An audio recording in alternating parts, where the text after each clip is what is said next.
Yesterday courier private limited. Domestic international cargo உங்கள் இல்லம் தேடி வந்து கொரியர் புக்கிங் டெலிவரி செய்து தரப்படும். இன்றைய தலைப்புச் செய்திகள். நாட்டின் அந்நிய செலாவணி கையிருப்பு கடும் சரிவு. 27.6 கோடி டாலர் சரிந்து 69,996 டாலராக உள்ளதென RBI தகவல். பள்ளிகளில் UPI நெட் பேங்கிங் மூலம் கட்டணம் வசூலிக்க மத்திய அரசு அறிவுறுத்தல். பரிவர்த்தனை வெளிப்படையாக இருக்கும் என்றும் பெற்றோர்கள் எளிமையாக பணம் செலுத்தலாம் என்றும் விளக்கம். சென்னை அப்போலோ மருத்துவமனையில் சிகிச்சை பெற்று வந்த போது தன்னை பார்க்க வந்த அன்புமணியை சந்திக்க மறுத்துவிட்டார் ராமதாஸ். MLA அருள் பரபரப்பு தகவல். தீபாவளி பண்டிகையை முன்னிட்டு தனியார் பேருந்துகளில் கட்டணம் கடும் உயர்வு. 3000 ரூபாய் வரை உயர்ந்ததால் பயணிகள் கடும் அதிர்ச்சி. டாஸ்மாக் கடைகளில் கூடுதலாக கட்டணம் வசூலிப்பதை தடுக்க நடவடிக்கை. MRP விலையில் ஸ்கேன் செய்து பணம் செலுத்தும் புதிய முறை விரைவில் அமலுக்கு வருகிறது. இனி விரிவான செய்திகள். நாட்டின் அந்நிய செலாவணி கையிருப்பு கடுமையாக குறைந்துள்ளதாக RBI அறிவித்துள்ளது. கடந்த 3ஆம் தேதியுடன் முடிவடைந்த ஒரு வாரத்தை ஒப்பிடுகையில் அந்நிய செலாவணி 27.6 கோடி டாலர் சரிந்து 69,996 கோடி டாலராக உள்ளதென தெரிவித்துள்ளது. அந்நிய செலாவணி கையிருப்பு குறைவதால் ரூபாய் மதிப்பும் கடுமையாக சரியும். மேலும் இறக்குமதிக்கான செலவும் அதிகரிக்கும். விலைவாசி உயர்வதோடு பங்குச் சந்தையில் பெரும் தாக்கம் உண்டாகும் என பொருளாதார வல்லுநர்கள் எச்சரிக்கை விடுத்துள்ளனர். நாடு முழுவதும் பள்ளிகளில் UPI நெட் பேங்கிங் மூலம் கட்டணம் வசூலிக்க மத்திய அரசு அறிவுறுத்தியுள்ளது. இதன் மூலம் வெளிப்படைத்தன்மை உறுதி செய்யப்படுவதுடன் பெற்றோருக்கு பணம் செலுத்தும் வசதியும் எளிமையாகும். வீட்டில் இருந்தே பணம் செலுத்தவும் முடியும். மேலும் டிஜிட்டல் பண பரிவர்த்தனையால் கூடுதல் கட்டணம் வசூல் செய்யப்படுவது குறையும் என விளக்கம் அளிக்கப்பட்டுள்ளது. டெல்லியில் ஆப்கன் தூதரகத்தில் பெண் செய்தியாளர்கள் அனுமதிக்கப்படவில்லை என்ற குற்றச்சாட்டுக்கு ஆப்கன் அமைச்சர் அமீர் முத்தகி விளக்கம் அளித்துள்ளார். செய்தியாளர்களுக்கான அனுமதி பாஸ் மிக குறைவாக இருந்ததால் அனுமதிக்க முடியவில்லை என்றும் அடுத்த முறை இந்தியா வரும்போது இதனை உறுதி செய்வோம் என்றும் ஆப்கன் அமைச்சர் தெரிவித்துள்ளார். சென்னை அப்போலோ மருத்துவமனையில் சிகிச்சை பெற்று வந்த போது தன்னை சந்திக்க வந்த அன்புமணியை ராமதாஸ் பார்க்க மறுத்துவிட்டதாக MLA அருள் பரபரப்பு தகவலை தெரிவித்துள்ளார். தைலாபுரத்தில் ஓய்வில் இருக்கும் ராமதாஸை ஒரு வாரத்திற்கு நிர்வாகிகள் யாரும் சந்திக்க வர வேண்டாம் என்றும் அவர் வேண்டுகோள் விடுத்துள்ளார்.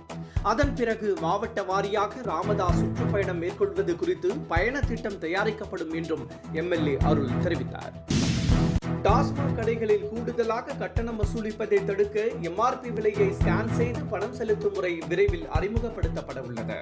டாஸ்மாக் கடைகளில் பாட்டிலுக்கு கூடுதலாக 10 ரூபாய் 20 ரூபாய் கட்டணம் வசூலிக்கப்படுவதாக புகார் எழுந்தது. இதை தடுக்க பல்வேறு நடவடிக்கைகளை அரசு எடுத்து வருகிறது. டிஜிட்டல் பில்லிங் முறையும் அறிமுகப்படுத்தப்பட்டது. என்றாலும் கூடுதல் பணம் வசூல் செய்யப்படுவது நின்ற பாடில்லை. இந்த நிலையில் MRP விலையை அப்படியே ஸ்கேன் செய்து பணம் செலுத்தும் முறை விரைவில் அறிமுகப்படுத்தப்பட உள்ளது. இதற்காக நவீன ஸ்கேனர்களும் அறிமுகப்படுத்தப்பட உள்ளது. MRP ஸ்கேனர் முறை ஏற்கனவே ஓரிரு மாவட்டங்களில் சோதனை அடிப்படையில் அறிமுகப்படுத்தப்பட்டது குறிப்பிடத்தக்கது. தீபாவளி பண்டிகைக்கு இன்னும் ஒரு சில நாட்களே உள்ள நிலையில் தனியார் பேருந்துகளின் கட்டணம் கடுமையாக உயர்த்தப்பட்டுள்ளதால் மக்கள் கடும் இன்னலுக்கு ஆளாகியுள்ளனர். கோவை, மதுரை உள்ளிட்ட மாநகரங்களுக்கு 2000 முதல் 3000 ரூபாய் வரை கூடுதல் கட்டணம் வசூலிக்கப்படுவதாக தகவல் வெளியாகியுள்ளது.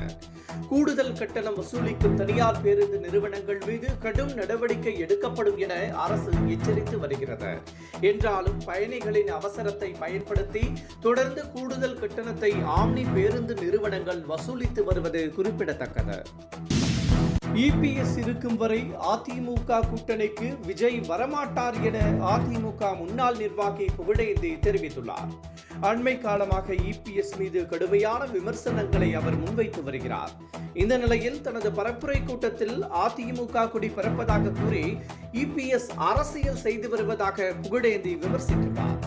EPS இருக்கும் வரை தாவேக கூட்டணிக்கு வாய்ப்பில்லை என்றும் புகழேந்தி திட்டவட்டமாக தெரிவித்துள்ளார்.